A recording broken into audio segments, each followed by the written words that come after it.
हा प्रश्न electromagnetic induction या चॅप्टरवर सीईटी 2025 ला आलाय बघा. Out of the following which law obeys the law of conservation of energy? Option A Kirchhoff's first law in electricity, B Lenz law in induction, C Ampere circuital law and D Gauss law in electrostatics. तर आपल्याला एनर्जीचं conservation विचारलेलं आहे. मग आता बघा, पहिला जो आहे किरचॉफचा लॉ इलेक्ट्रिसिटी, तो चार्जचं कन्झर्वेशन देतो.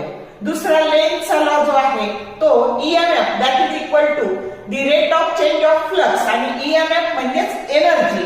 म्हणजे आपलं उत्तर काय आहे तर Lenz law, B option B हे आपलं उत्तर आहे.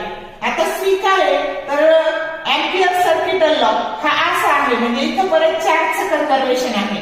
आणि गॉस लॉ हे पण काय आहे तर flux that is nothing but the charge enclosed that is multiplied by 1 by epsilon not times. म्हणजे इथं पण चार्जचं कन्झर्वेशन आहे, आणि म्हणून करेक्ट ऑप्शन काय आहे Lenz law that gives you the conservation of energy. B option हा करेक्ट ऑप्शन आहे. समजलं कसं काढलं ते?